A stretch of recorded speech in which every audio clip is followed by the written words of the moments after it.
Hello dear friends, एक बार फिर से स्वागत है आपके यूट्यूब चैनल पे। आज फिर कहानी है कुछ नहीं, कहानी है तेनाली राम की। तो चलिए कहानी शुरू करते हैं।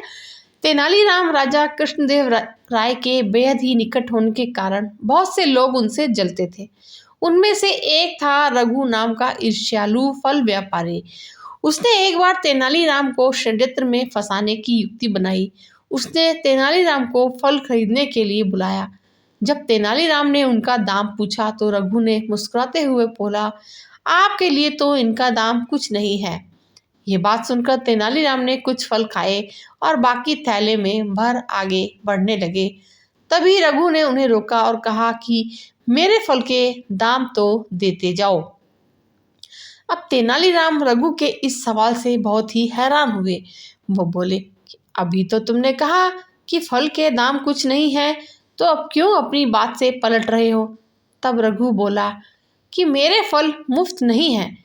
मैंने साफ साफ बताया था कि मेरे फलों का दाम कुछ नहीं है। अब सीधी तरह से मुझे कुछ नहीं दे दो, वरना मैं राजा कृष्णदेव राय के पास फरियाद लेकर जाऊंगा और तुम्हें कठोर दंड दिलाऊंगा। तेनालीराम सिर खुजाने लगे और ये सोचते सोचते वहां से अपने घर चले गए।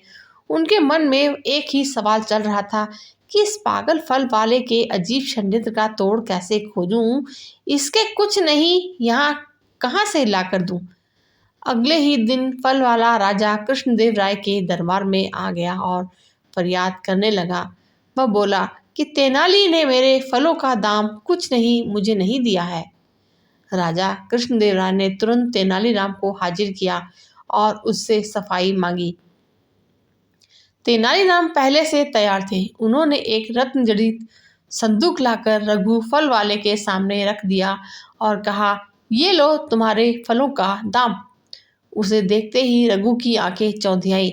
उसने अनुमान लगाया कि संदूक में बहुमूल्य हीरे जवाहरात होंगे।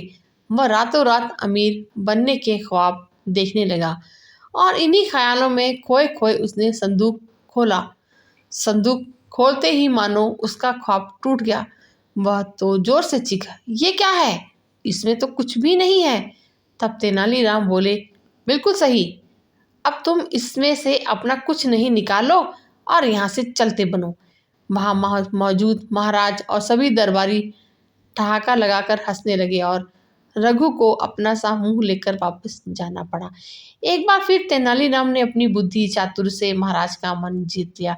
तो फ्रेंड्स, ये थी हमारी आज की कहानी। कहानी कैसी लगी कमेंट में बताइएगा और मिलते हैं आपसे एक नई कहानी में। और वीडियो देखने के लिए आपका बहुत बहुत शुक्रिया।